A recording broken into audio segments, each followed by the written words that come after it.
Assalamualaikum warahmatullahi wabarakatuh. Melanjutkan pertemuan untuk bab 3, kita akan membahas tentang dinamika partikel. Yang sebelumnya kita sudah membahas tentang kinematika partikel.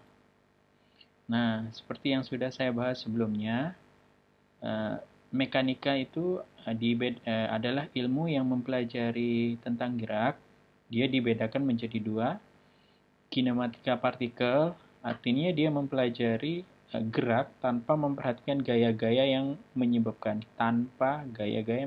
benda itu bergerak, yang sudah kita pelajari di bab sebelumnya. Nah, dinamika partikel atau di bab 3 ini kita akan mempelajari gerak dengan memperhatikan gaya-gaya yang menyebabkan benda bergerak. Nah, sekarang kita akan berbicara tentang gaya. Nah, apa itu gaya? Gaya adalah dorongan atau tarikan yang menyebabkan benda bergerak lebih lambat atau cepat, berubah arah, atau berubah ukuran atau bentuknya. Nah, seperti ini. Ini dia menarik, ada orang yang menarik, misalnya narik mobil, narik mobil-mobilan. Nah, ini mendorong mobil yang macet, ini mendorong. Itu adalah dikategorikan sebagai gaya. Nah, sini di bab dinamika partikel ini kita akan membahas tentang hukum-hukum Newton dan gaya interaksi pada benda. Oke, kita mulai dulu tentang pembahasan hukum Newton. Hukum Newton untuk yang tentang gaya ada 3, hukum Newton 1, 2, dan 3. Mari kita bahas semuanya. Oke, nah sebelum kita memulai membahas tentang hukum Newton, ini ada pernyataan-pernyataan yang harus kita jawab, benar atau salah. Nah, yang pertanyaan pertama itu, jika sebuah benda tidak bergerak, apakah berarti tidak ada gaya yang bekerja pada benda tersebut? Nah, ternyata jawabannya itu salah. Kenapa salah? Karena resultan gaya nilainya 0. Tetapi di situ walaupun benda itu misalnya ada benda kita taruh di atas meja atau di atas lantai dan dia tidak bergerak, bukan berarti tidak ada gaya yang diberikan terhadap dia. Kira-kira gaya apa? Gaya gravitasi, karena dia punya massa, ada gaya gravitasi ke bumi, dan juga karena kita taruh di atas suatu permukaan, misalnya suatu balok, itu dia tadi taruh di atas lantai, maka pada lantai itu akan muncul yang namanya gaya normal juga. Jadi, walaupun benda itu nampaknya diam, tidak bergerak, itu bukan berarti gayanya itu sama dengan tidak ada gaya di situ. Di situ ada gaya, cuman resultan atau jumlah gayanya itu sama dengan 0. Nah, yang kedua, pasangan gaya aksi-reaksi tidak pernah bekerja pada benda yang sama. Pernyataan ini betul. Nanti kita akan bahas lebih lanjut di hukum Newton yang ketiga. Nah, yang ketiga, apakah massa benda bergantung pada lokasinya? Jelas tidak. Massa adalah besaran vektor. Massa adalah besaran skalar. Dia hanya cuma punya besar, dia tidak punya arah. Nah, yang berbeda itu adalah beratnya. Misalnya nanti dia berada di posisi karena gravitasi itu sendiri juga dipengaruhi oleh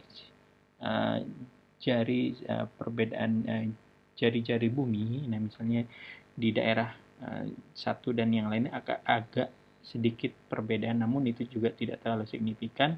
Nah, adanya perbedaan jari-jari tersebut, jari-jari bumi itu di satu lokasi dengan lokasi yang lain itu menyebabkan percepatan gravitasi itu sedikit berbeda. Nah, karena berat atau gaya berat itu adalah massa dikalikan gravitasi, nah sehingga Berat itu dipengaruhi oleh lokasinya, namun massanya itu tidak. Oke, kita akan membahas yang hukum pertama Newton, yang berhubungan dengan inersia atau kelembaman. Nah, apa bunyi dari hukum Newton pertama? Sebuah benda yang benda akan tetap diam atau akan tetap bergerak lurus dengan kecepatan konstan kecuali ada gaya luar yang bekerja padanya. Nah, oke. Nih, kita lihat mobil yang ini dulu, yang mobil yang kecil ini. Dia kan posisinya diam. Nah, dia akan terus diam selamanya, selama-lamanya jika tidak ada gaya luar. Nih, yang saya garis terbalik ini. Nah, gaya luar ini. Nah, karena mobil kecil ini didorong oleh mobil yang truk ini, jadinya dia terjadi perubahan gerak. Nah, seperti itu. Nah, dia akan bergerak selama-lamanya. Nah, dan juga atau dia dengan kecepatan konstan ini. Artinya, nah ini misalkan asumsikan saja mobil ini yang truk ini bergerak dengan kecepatan konstan. Nah, misalnya 50 km per jam dari waktu T 10 second sampai 20 second itu dia punya kecepatan yang konstan. Nah, karena nah, itu juga bisa dikatakan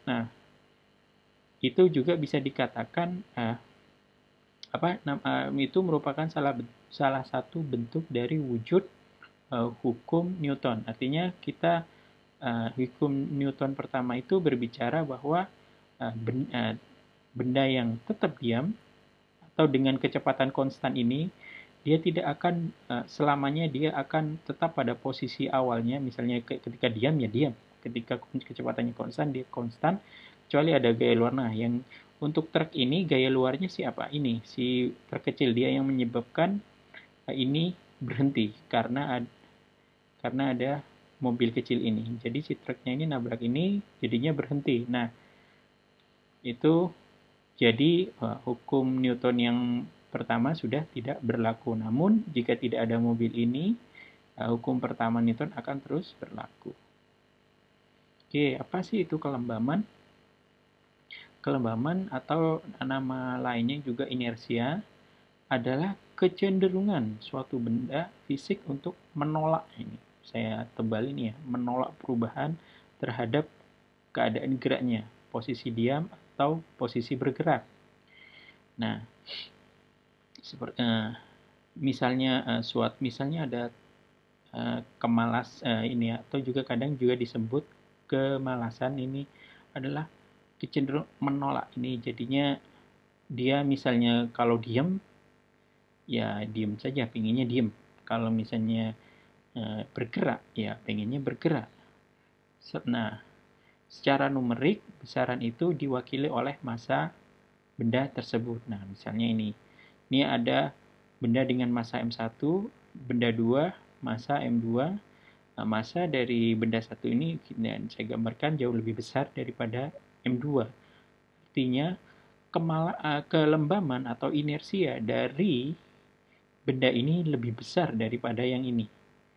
Nah, kita bayangkan saja ini ada orang yang mau mendorong, mengasih gaya mendorong ini, ada orang yang mau dorong M1, otomatis gaya yang diperlukan untuk mendorong ini jauh lebih besar. Dia kecenderungan menolak perubahan itu lebih besar karena ukuran dia makin besar. Nah, sedangkan ini misalnya gaya yang untuk menggerakkan ini jauh lebih kecil. Nah, ini bisa juga dicontohkan ketika kita mau mengerem. Misalnya ketika sedang naik motor atau naik mobil. Nah, motor kan massanya lebih kecil daripada mobil. Mobil otomatis. Nah, otomatis ketika kita naik motor itu untuk mengerem itu jauh lebih mudah. Nah, untuk yang mobil ini itu usahanya itu lebih besar untuk menghentikan mobil.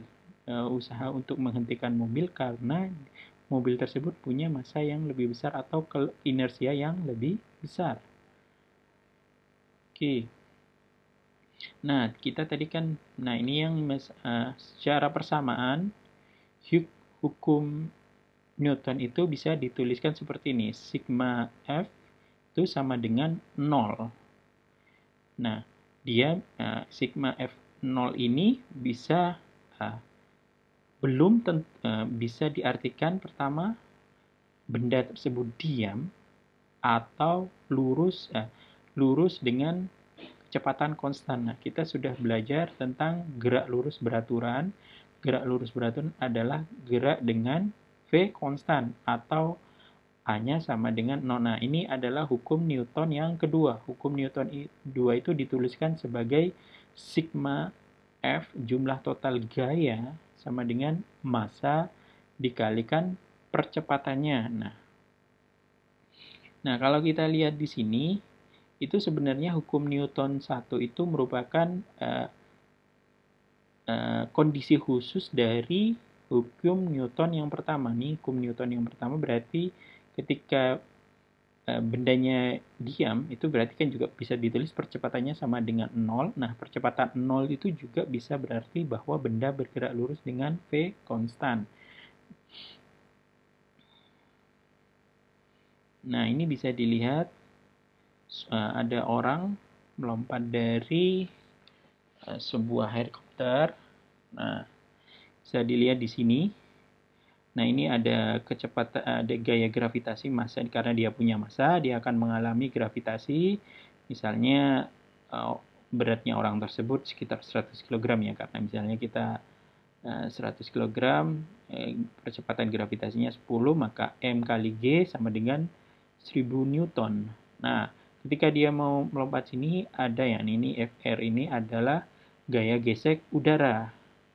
Nah, gaya gesek udaranya awalnya lebih besar. Nah, pada suatu saat V gravitasinya itu sama dengan gaya gesek dari udara. Nah, ketika saat itu percepatannya itu akan sama dengan 0. Nah, ketika pada saat 0 itu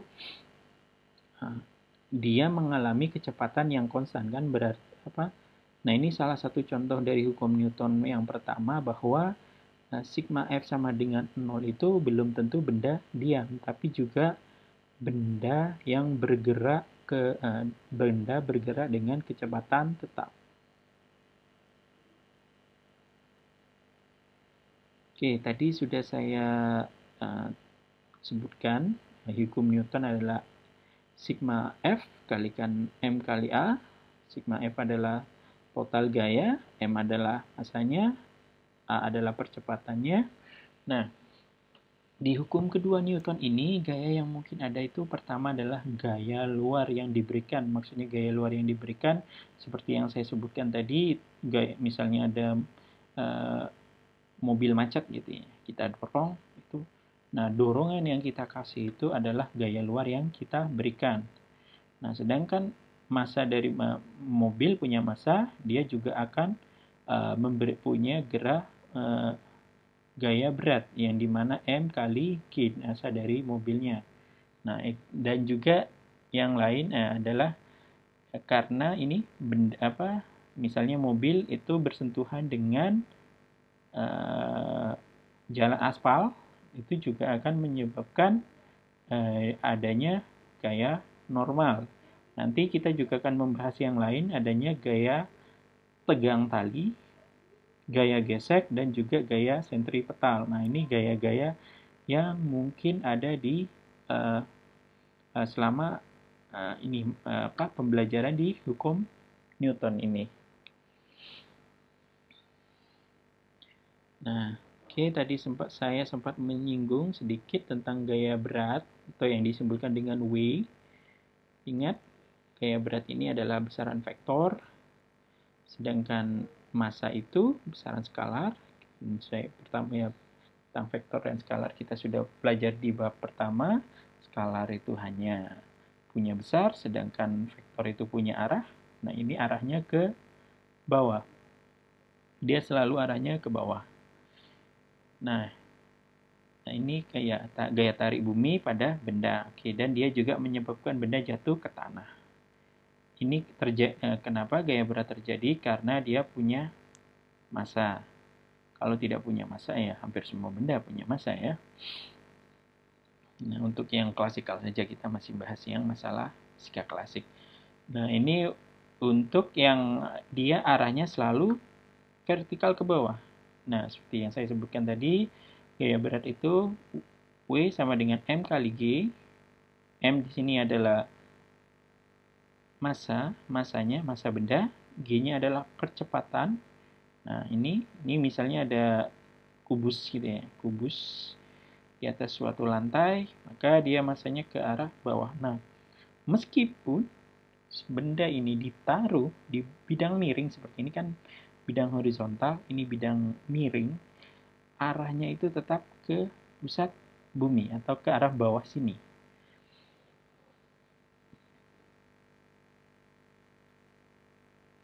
Oke, ini yang selanjutnya kita akan membahas tentang gaya tegang tali. Ini karena muncul dia ya karena ada tali ya. Terus ini gaya tegang tali ini muncul ketika talinya tidak kendor. Nah, kita bisa mengasumsikan bahwa talinya tidak bermassa. Misalnya kita menggantung benda itu, terus menggantung benda dengan massa tertentu, terus ditempelkan ke atap gitu. Terus bila diasumsikan T-nya tidak, maka T di ujung-ujung tali sama besar. Nah, pada katrol yang tidak bermassa, T kiri dan kanan itu sama. Ini mungkin agak susah dibayangkan, nanti saya akan jelaskan lagi dengan ketika ada gambar. Nah, oke. Nah, seperti ini. Ini misalnya atap ini. Di sini ada benda, terus ini ada tali dihubungkan dengan tali. Ini terserah bendanya apa. Digantungkan aja mungkin bola ini. Di talinya ini tegang, dan ini punya massa tertentu. Ini, nah ini ke arah bawah sini. Nah, dia punya gaya berat yang dipengaruhi oleh massa dari M kali G. Nah, yang ke atasnya ini ada gaya tegang tali. Nah, besarnya dari tegangan tali ini sama dengan gaya berat yang dialami oleh benda ini. Nah, setelah tadi kita meninjau tentang antara benda dengan tali ini, nah kita sekarang akan meninjau bagaimana sih gaya yang dialami pada tali ini saja. Kita akan meninjau yang bagian sini saja. Nah, ini digambarkan yang di sini. Ini adalah tali. Nah, ketika ada T yang ke arah sini, kan ini yang ada T-nya ke sini. Sebentar.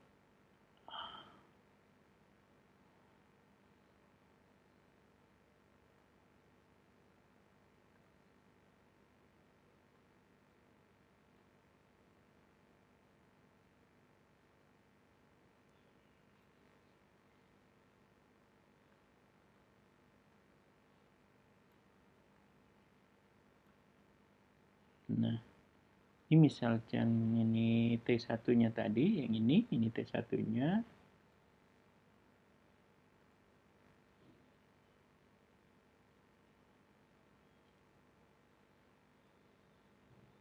Dan ini adalah T2-nya.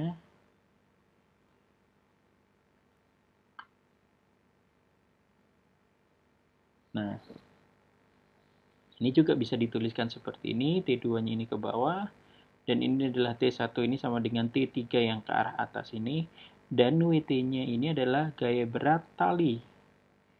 Nah, jadi kita bisa menuliskan T3 yang ke arahnya ke atas kan, vektor ini jumlahnya ke arah atas, nah T yang ke atas itu bakalan sama dengan yang ke bawah ini.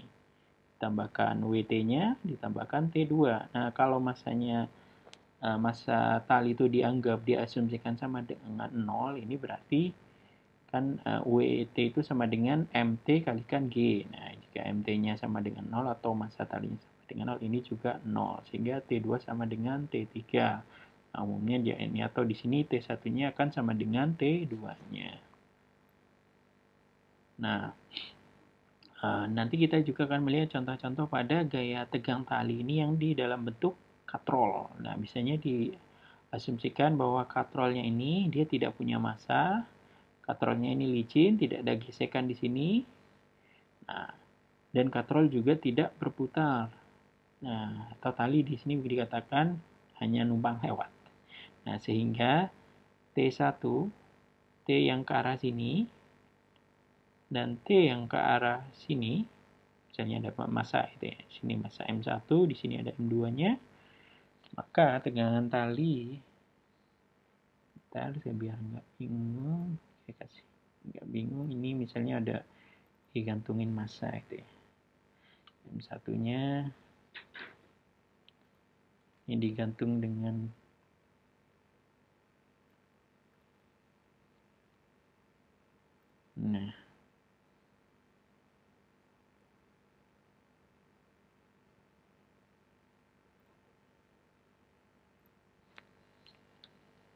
nah ini tegangan tali. Nah, ini kan muncul karena dikasih ada beban di sini. Ini juga dikasih beban, maka muncul tegangan di sini. Nah, tegangan tali ini yang tegang ini di sini T1, di sini T2, dia akan sama dengan T1. Nah, ini sama ini dia besarnya akan sama. Oke. Nah, yang berhubungan yang selain tentang hukum Newton yang kedua adalah gaya normal. Nah, dia muncul ketika benda bertumpu pada benda lain. Nah, ini misalnya dilihat ini. Ini ada balok gitu ya, masanya M. Nah, gaya beratnya itu ke sini, ini dianya dari pusat sini ya, pusat masanya sini. Vektor ini gaya beratnya ke bawah sini, ini lantainya. Nah, lantai ini memberikan muncul yang namanya gaya normal. Nah, dia muncul dari reaksi dari gaya tekan ini yang dikasih oleh balok ini. Nah, dia arahnya selalu dengan tegak lurus dengan permukaan yang ditekan. Ya, karena ditekannya ke sini, dia gaya normalnya ke arah sana. Nah, sehingga kalau dilihat dari sini, kan dia benarnya diam jadi N sama dengan ini gaya normal, ini vektor ya, ini juga vektor sama dengan gaya beratnya. Nah, bagaimana kalau bidang miring? Nah, bidang miring dengan sudut theta. Nah, ini sudut tetanya. Oke. Nah, kan tadi ini juga kotak ini. Nah, ini juga sudutnya.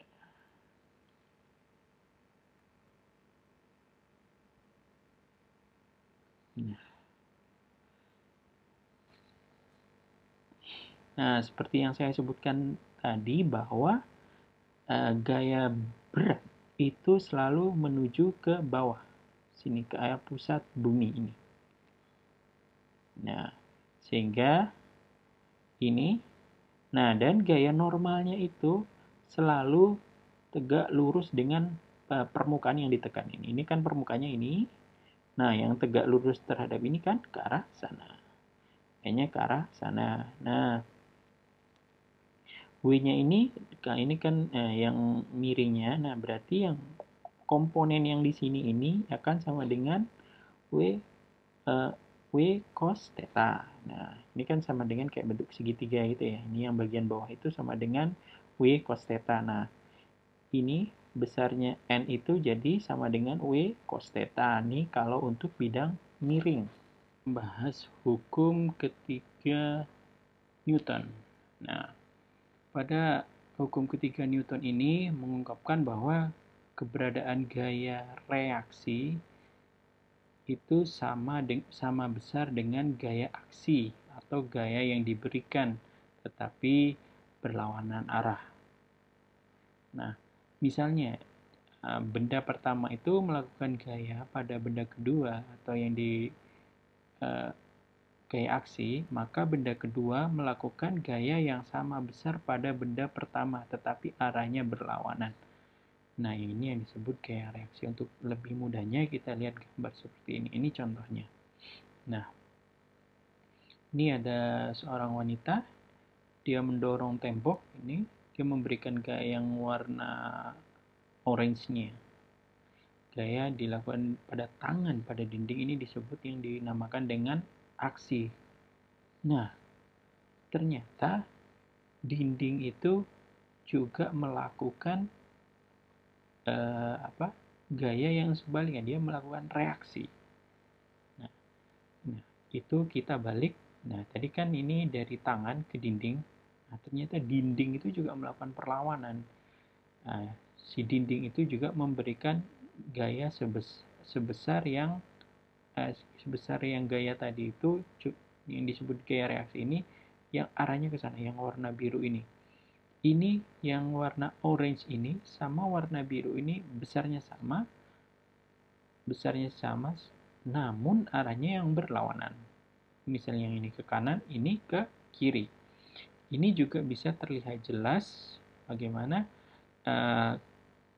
ketika gaya yang dilakukan oleh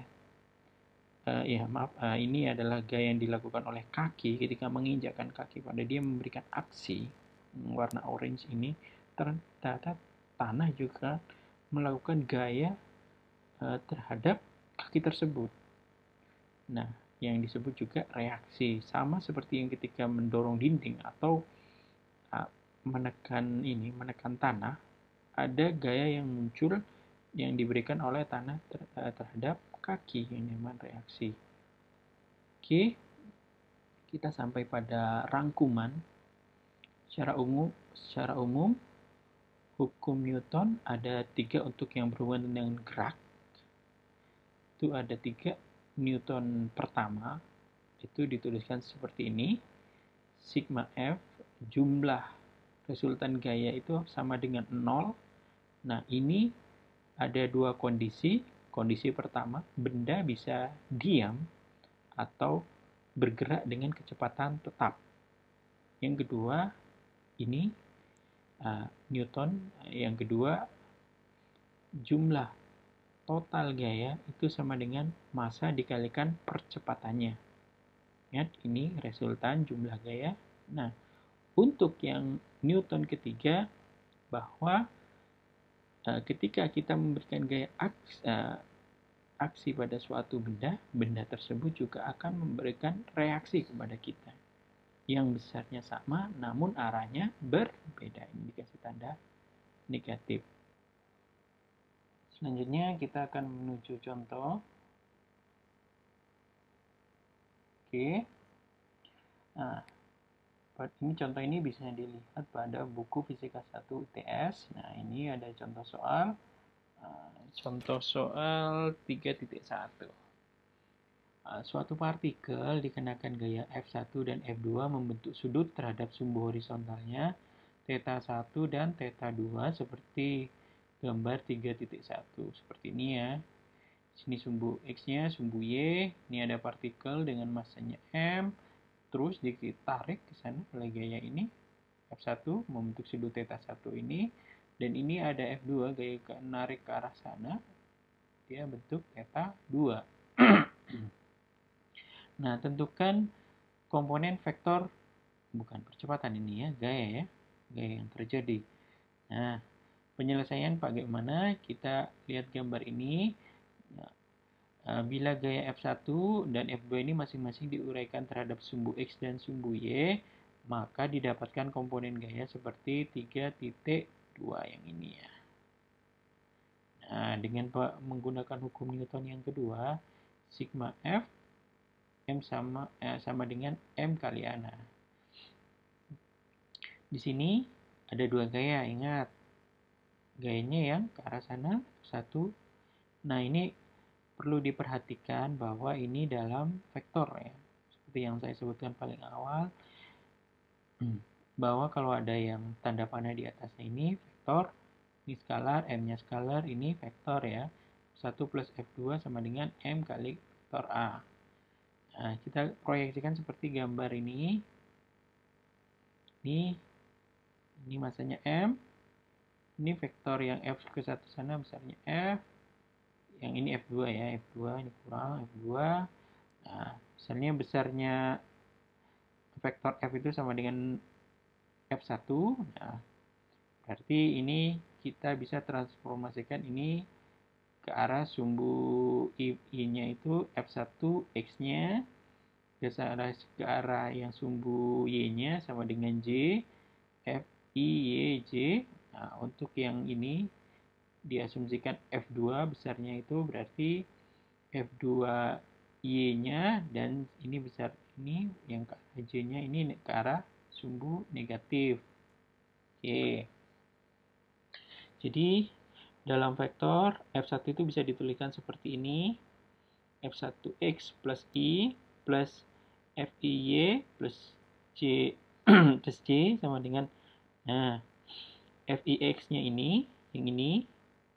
Nah, ini misalnya besarnya. Nah, saya tuliskan dulu ya.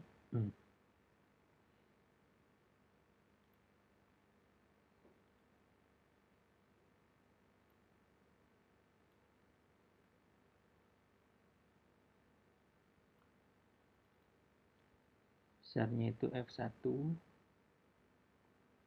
kegedean. Saya kasih pandapan aja.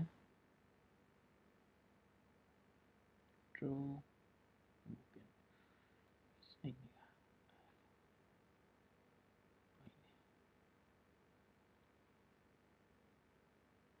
Nah, yang ini besarnya F1, yang bidang miring itu, nah, maka yang F1X-nya itu sama dengan F1 diproyeksikan ke sumbu X-nya berarti F1 cos theta 1. Nah, untuk yang F1Y-nya itu akan sama dengan F1 kalikan sin theta 1. Ini kan sudutnya ini. Yang ke arah sana kan sin. Nah, untuk yang F2-nya, nah, garis ini itu sama dengan F2.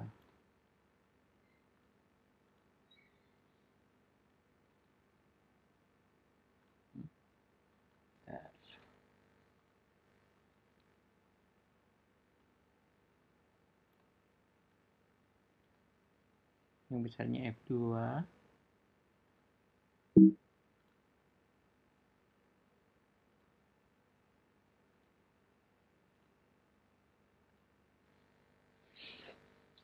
Nah, ini F2. Nah, karena ini ke sumbu X negatif, F2X-nya itu akan sama dengan F2 cos theta minus ke arah sumbu negatif sana, yang ini positif, F2 sin theta 2J. Nah, ini kumpulkan aja yang vektor satuan I dikumpulkan sama dengan digrupkan yang I, yang J dikumpulkan J. Nah, yang ini kan jadinya kan tadi yang ini F1 plus F2. F1-nya kita masukkan ke sini. F2-nya masukkan sini. Nah, setelah dimasukkan ke sini, nanti dikelompokkan. Yang mengandung di belakangnya ada I-nya, kita kelompokkan di sana ini. Jadi persamaannya seperti ini. Ini yang gerombolannya J. Itu akan sama dengan M kalikan A. Nah, bila, nah ini sebenarnya ini saja sudah kita sudah bisa menghitung percepatannya itu. Ini tinggal dibagi F1 cos ini dibagikan M. Nah, tapi ini juga dikasih nilai, misalkan F1-nya ada 50, F2-nya 30 Newton, masanya 10 kg, theta yang pertama itu 30 derajat, theta kedua 45. Kita masukkan saja nilai-nilainya ke persamaan ini, misalnya ini masukkan sini, masanya ini masukkan sini, tetanya yang ini masukkan sini, ini masukkan sini, semuanya dimasukkan. Nah, nanti itu nanti kita bisa mendapatkan angka sendiri, nanti dicoba sendiri ya, dihitung. Nah, itu nanti kita akan memperoleh percepatan kedua arah. Vektor A-nya ini yang satu ini yang ke arah sumbu X-nya itu 2,21. Nah, plus yang satu lagi 4,62 yang ke arah sumbu Y. Nah, oke. Nah, selanjutnya adalah contoh yang titik 3.2. Nah, ini ada suatu balok dengan massa, ini sebetulnya kurang terlalu jelas ya. Oh, ini yang M1 ya, M1 digantung dengan ini. Ini ada sebuah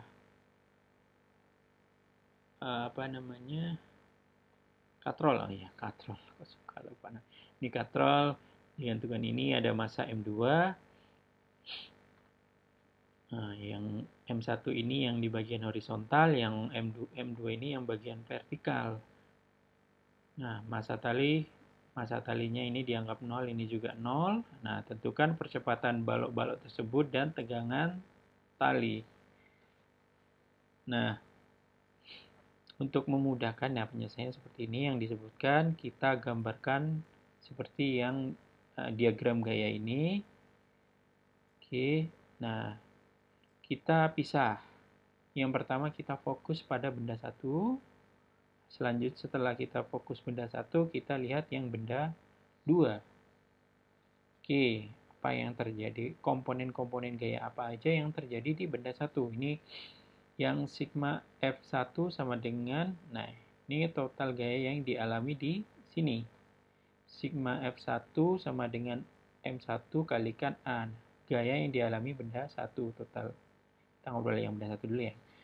Nah, total gaya yang dialami ini adalah sama dengan tegangan tali yang ke arah sana. Nah, di sini juga poin penting juga yang perlu diketahui bahwa dia ada yang seperti saya sebutkan sebelumnya, benda ini punya massa, jadi mengalami gaya berat yang ini besarnya W1, dan juga karena ditempelkan di atas permukaan ini akan muncul gaya normal yang ke arah sana. Nah, nah T-nya itu sendiri itu sama dengan total gayanya yang ini, yang di daerah yang ke arah yang dialami ini sumbu X saja. T-nya T sama dengan M1 kali 1. Nah, sekarang setelah meninjau di benda 1, kita lihat di benda 2. Di benda 2, sigma F2 totalnya itu sama dengan M2 kalikan A2. Nah, komponen-komponen gaya apa saja yang ada di sini? Yang jelas, yang pertama di sini juga ada tegangan tali yang ke arah sana. Ini punya massa M2, jadi punya gaya berat W2 ini ke sini. Nah, dia juga ini ada percepatan ini A2-nya ini. Nah, yang di sini kan A1 tadi percepatannya, yang di sini A2. Nah, sigma totalnya F2 itu sama dengan M2 kalikan A2. Nah, ini karena yang ke arah yang ke atas positif, berarti yang ke arah bawah ini minus M2 atau dan ini sama dengan W2 atau M2 kalikan G. Nah, dikalikan M2 kalikan ini karena arahnya yang ke bawah, kita kasih tanda minus juga. Nah, pada sistem seperti ini A1-nya itu A1 sama dengan A2 itu sama dengan A. Nah, dari kan tadi sebelumnya di benda 1 kita dapat persamaan ini T, yang ini T sama dengan M1 kalikan A1. Nah, tadi kan A1 sama dengan A2 itu sama dengan A. Nah, itu kita masukkan di sini kan tadi ini kita masukkan ini ke sini. Nah, ini makanya dapatnya ini M1-nya dari sini M1A tadi A1-nya diganti A ya, semuanya sama, terus dikurang ini M2G sama dengan yang ini M2 minus A. Nah, oke. Dengan substitusi ini dipindahkan, yang ini pindah ke ruas kanan, ini pindah ini yang pindah ruas kiri, ini pindah ruas kanan, sehingga diperoleh seperti ini. M1 plus M2 kalikan A plus M2 MG. Nah, percepatannya sama dengan A. Nah, ini kita tahu bahwa percepatannya itu sama dengan besarnya M2 ini dibagikan M1 plus M2 dikalikan kecepatan gravitasi. Nah, kita kan udah dapat A. Ini kita tinggal masukkan saja ini ke ini sebenarnya lebih cepat lagi. Ini kan dimasuk dari persamaan 3 dimasukkan 2. Ini ada yang lebih cepat lagi. Ini tinggal dimasukkan A. Ini masukkan ke sini aja. Nah, ini kan sama dengan ini, sehingga tegangan talinya M1 kalikan M2 kalikan G M1 plus M2. Itu kan sama dengan ini. Oke. Oke. Untuk perkuliahan hari ini saya cukupkan sampai di sini. Kalau misalnya ada pertanyaan, saya persilahkan. Saya akhiri. Assalamualaikum warahmatullahi wabarakatuh.